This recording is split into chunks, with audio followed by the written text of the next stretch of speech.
Selamat sore anak-anak ibu semuanya. Mana suaranya ini? Selamat pagi. Kenapa selamat pagi? Selamat sore. Kalau ibu menyapa, selamat sore. Jadi menyahutnya seperti apa? Selamat sore. Selamat sore. Iya, iya gitu dong. Kalau ibu menyapa, ya selamat pagi, selamat sore, ya berarti harus menyahut dong. Ya jangan diam gitu. Masa ibu bicara sama orang yang nggak ada suaranya? Iya loh. Harus bersukacita lah. Dalam situasi apapun kondisi kita harus selalu bersukacita. Ya. Karena apa harus bersukacita? Ya, sekalipun banyak masalah ya tetap harus sukacita supaya kita selalu bersemangat menjalani hidup ini. Ya, hidup yang penuh tantangan, penuh perjuangan, penuh pengorbanan itu, ya kan? Jadi gini, ibu ini mau ngajak kalian sharing. Halo, dengerin. Ngajak kalian sharing sore ini sebelum kita makan nih ya. Melatih kalian ini untuk berkomunikasi. Jadi bukan cuma ibu saja yang berbicara, melainkan kalian juga harus belajar berkomunikasi. Ibu mau melihat nih, kepekaan kalian untuk menangkap pembicaraan ibu. Halo, fokus nih, nanti banyak hal yang ibu tanya loh dari kalian. Ya, banyak yang ibu mau tanya dari kalian. Pada saat ibu bertanya, kalian harus menjawab. Ya, jadi gini nih. Kita nih kan setiap hari makan ya. Briefing dulu kalian nih. Setiap hari kita makan. Mau makan nasi kah? Kalau ibu lagi ngomong menghadap sini. Pandangannya menghadap sini. Ya. Ibu nggak mau kalau kemana-mana pikirannya. Matanya kemana-mana. Itu nggak fokus nanti. Apa yang ibu tanya jawabannya lain. Kalau kemana-mana pikiran. Pandangan itu. Ya. Harus fokus ke sini. Didengar baik-baik apa yang ibu sampaikan. Nah, kita kan setiap hari makan nih, baik kita menyemil, makanan ringan yang sering kalian makan itu, maupun air putih, maupun nasi putih pun harus berdoa. Coba nih, ibu mau tanya, kenapa sebelum makan harus berdoa? Ayo, kenapa Ibu Siti? Karena setiap kita itu diajarkan pasti ya, semua untuk yang baik dan yang benar. Kita dibawa untuk menghadap Tuhan dalam setiap kegerakan kita, setiap langkah kita, ya, itu kita harus selalu terkoneksi, terhubung dengan Tuhan. Kalau kita punya Tuhan, ya berarti kita selalu melibatkan Tuhan, selalu mengandalkan Tuhan. Kita tidak bisa berbuat apa-apa tanpa Tuhan. Ayo, kenapa Bu Siti? Sebelum makan tuh harusnya kita berdoa. Ingat pada Tuhan. Gimana? Ingat pada Tuhan. Supaya apa? Kayak apa yuk?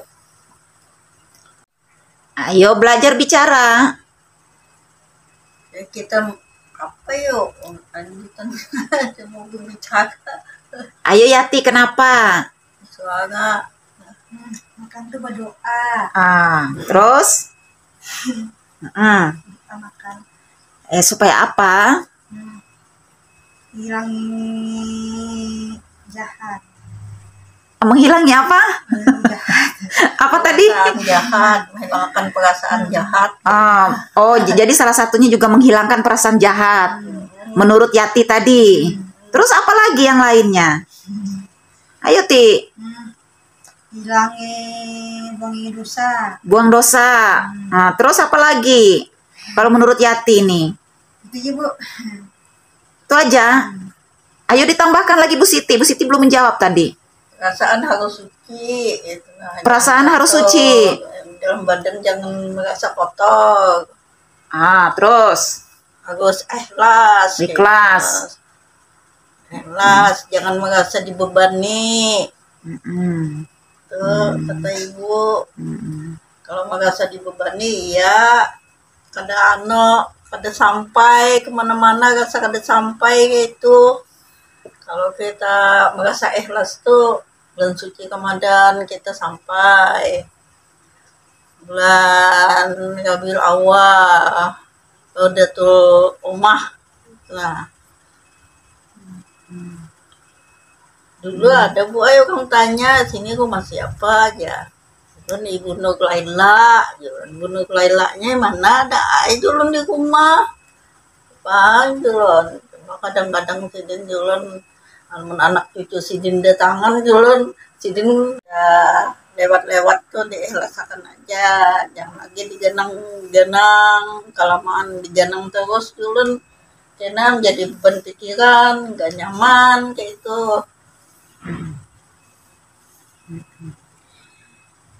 Nah, terus kalau menurut Sis Alu Basah nih, kenapa sih sebelum makan tuh pentingnya harus berdoa itu, Sis? Kebiasaan agama, boy. Kebiasaan agama. Kenapa lo? Kebiasaan agama, boy. Terus kenapa ini kok mau pegang HP-nya? Bukan ibu suruh pegang HP, ibu suruh menjawab. Kayaknya kasih kebumian. Nah, terus apa lagi? Kebiasaan adat. Apa? Adat. Kebiasaan adat. Adat menanti. Terus apa lagi? Ayo, kalian kan sering makan nih.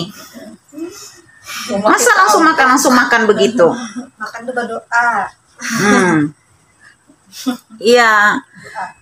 Jadi apa yang kalian udah sampaikan menurut kalian masing-masing ini ya harus kalian praktekkan. Harus kalian terapkan, jangan cuma bapander aja, ya lo. Tapi ibu sering tegur tuh kalau mau makan, langsung makan, lupa dengan Tuhan, lupa rezeki berkat itu datangnya dari mana sehingga kalian itu bisa makan, ya kan? Gitu. Loh, kalau kalian tuh, misal contoh nih gini, kalian tuh nggak punya apa-apa, misalnya hidup sederhana. Ya, kita nggak bisa memberkati orang lain melalui kekayaan harta dunia kita. Kita nggak punya uang banyak, nggak bisa tolong orang, nggak bisa kasih orang yang kesusahan, yang kelaparan di luar sana. Mereka yang butuh makan, kita nggak bisa tolong, nggak bisa bantu. Ya paling tidak, kalian melakukan kontribusi kalian lewat doa-doa kalian kepada orang di luaran sana. Itulah tandanya ucapan terima kasih kalian di hadapan Tuhan. Ya, hanya ini yang bisa aku berikan kepada Tuhan. Kalau aku nggak punya uang, aku nggak punya sembako banyak, nggak punya beras banyak untuk kasih makan orang di luar yang kelaparan di bawah kolong jembatan, ya kan? Paling tidak kalian saat mau makan, mau makanan itu, makanan ayam kah, lauk kerupuk kah, telur kah, Indomie aja lauk kalian misalnya. Gitu. Ya kalian harus berdoa juga.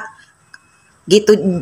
Tidak egois, tidak mementingkan diri sendiri, lupa dengan orang lain yang sudah memberi mie untuk kalian, yang sudah kasih telur untuk kalian. Ya kan itu kan karena Tuhan yang menggerakkan hati orang sehingga mereka memberkati kalian.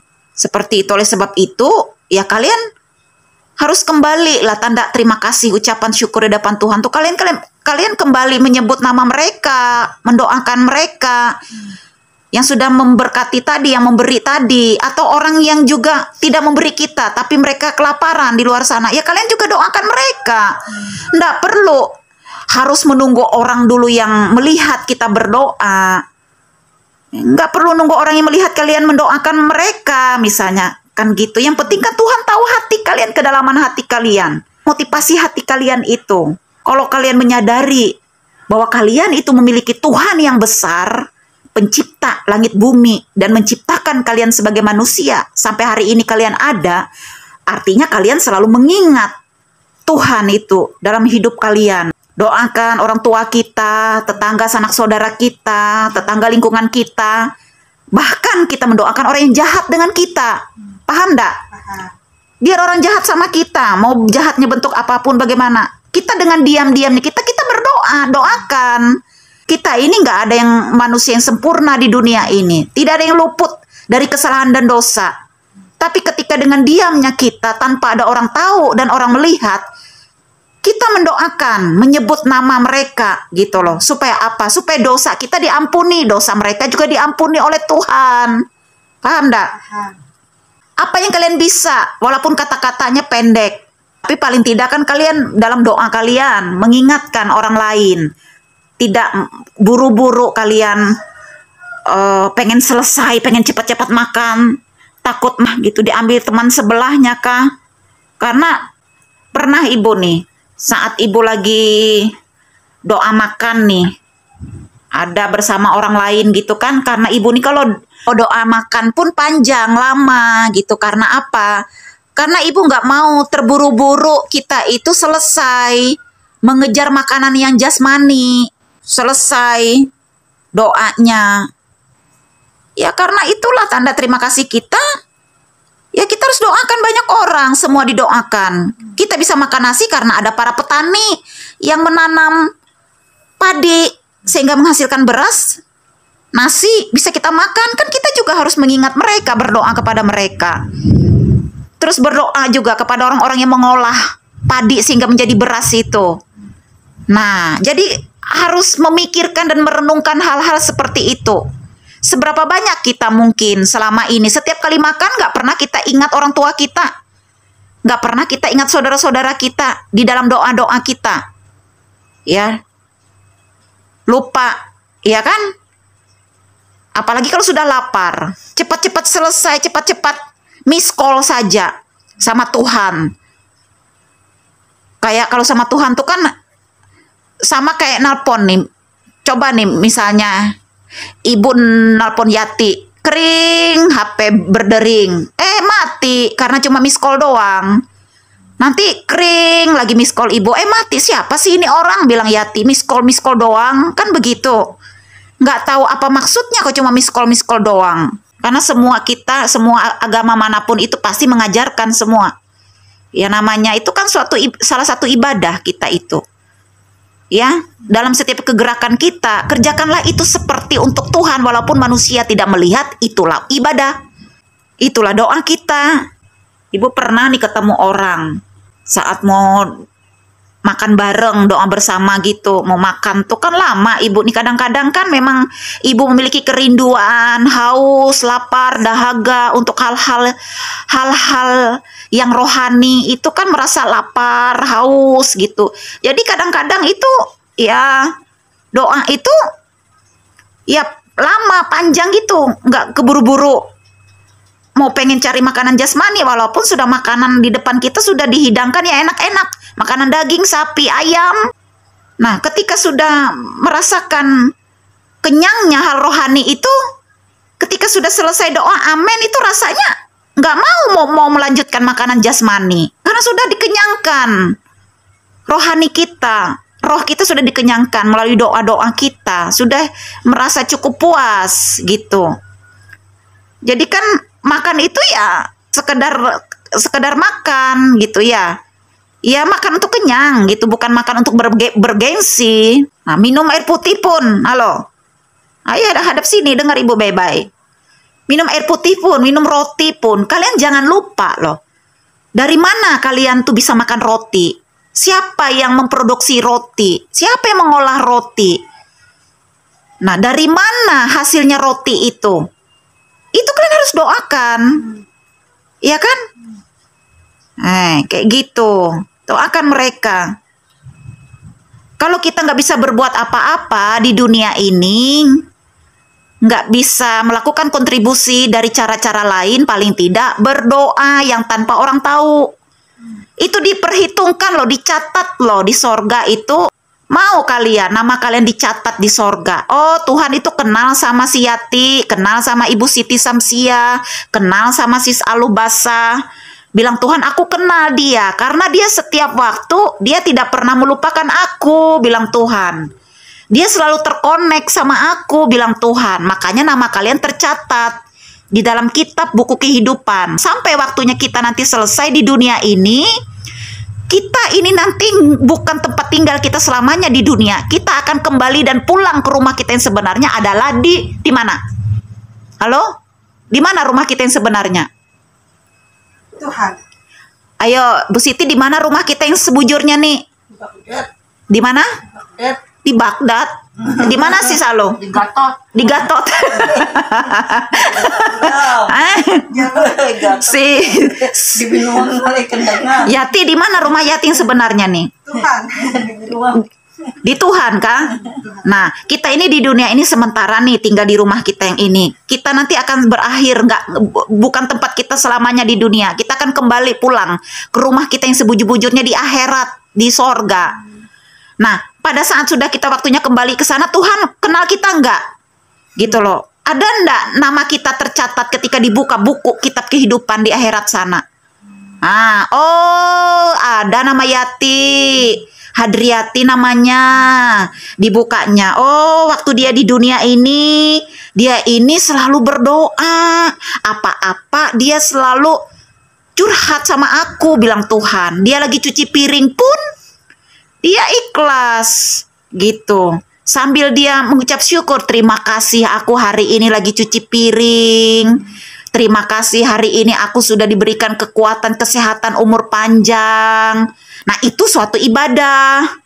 Ibadah tuh bukan cuma di dalam gedung loh. Bukan cuma di dalam masjid atau dalam gereja, pura. Hindu di dalam ruangan. Ya, setiap 24 jam kegerakan kita. Apapun yang kita lakukan selalu bersyukur, mengucap syukur. Ya kan, tidak bersungut-sungut, tidak mengeluh. Itulah ibadah. Setiap hari. Orang jahat pun dengan kita juga ya. Ya kita harus doakan mereka. Mereka yang belum bekerja juga kita doakan mereka. Siapapun kita ini di hadapan Tuhan itu kita sama. Karena kita semua umat di dunia ini kita ciptaan Tuhan. Luar biasa loh kedahsyatan Tuhan tuh. Menciptakan kita beraneka ragam. Warna kulit kita, hidung kita beda, mata kita beda. Bermacam-macam. Aneka ragam sifat, karakter, watak kita ini yang berbeda-beda karakter kita. Tapi yang Tuhan mau kan kita mengikuti teladannya. Teladannya Tuhan itu yang penuh kasih. Sifat-sifatnya itu penuh kasih. Iya kan? Kayak gitu, suka mengampuni, suka mendoakan orang yang jahat dengan kita. Itulah figur teladan yang harus diikuti. Ikutilah yang baik-baiknya. Kalau itu kelihatan yang memang nggak baik, yang nggak usah diikutin. Ya harus diri pribadi kita yang harus berjuang kita. Penuh perjuangan, pengorbanan, bayar harga untuk kita mengikuti teladan Tuhan. Karena memang itu diperintahkan Tuhan selama kita tinggal di dunia ini. Kita ini semua dari latar belakang memang orang yang berdosa. Dari benih keturunan Adam dan Hawa kan. Jatuh ke dalam dosa, ditambah lagi dengan perbuatan kita di dunia ini. Yang kita secara sengaja maupun sengaja dosa-dosa kita banyak. Tidak ada manusia yang sempurna, tapi kan kita mau gitu loh untuk memperbaiki diri kita. Kalaupun kita jatuh ke dalam lembah-lembah kekelaman, penuh dengan kegelapan, kita mau bangkit dari keterpurukan, memperbaiki diri hidup kita, hati kita dibereskan, kita mengampuni, melepaskan pengampunan, kebencian, kekesalan, emosi, amarah, itu dibersihkan, disucikan, dikuduskan hati kita, karena di hati itu adalah sentral hati kita. Kalau hati kita sudah bermasalah, semua itu akan bermasalah loh, karena sentralnya di hati. Gitu, makanya kenapa hati kita yang harus dijaga. Kalaupun kita misalnya ada melakukan kesalahan, dosa, cepat-cepat kita sadar, perbaiki, bereskan, minta ampun. Tolong aku Tuhan, ampuni aku salah tadi begini begitu. Berikan aku kekuatan supaya aku mampu dan kuat aku melepaskan kebencian. Ya, melepaskan kepahitan. Gitu, dendam, amarah. Kayak gitu. Kalau kita menyimpan semua sampah itu, ya maka hati kita nggak beres-beres, ya kan? Ujung-ujungnya kita menyimpan kekesalan, kejengkelan, dendam dan lain sebagainya, kebencian apa semua. Akhirnya jadi orang kejiwaan. Terlalu banyak sampah yang disimpan, banyak beban pergumulan hidup, pikiran yang harus dipendam, ya ditampung sendiri, dibawa di hadapan Tuhan. Ya, minta pertolongan sama Tuhan supaya Tuhan memberikan kemampuan dan kuasa. Iya, supaya kalian tuh dilepaskan dari setiap cengkraman yang mengikat, kehidupan kita itu, sehingga mengalami kemerdekaan hidup itu, menjadi pemenang.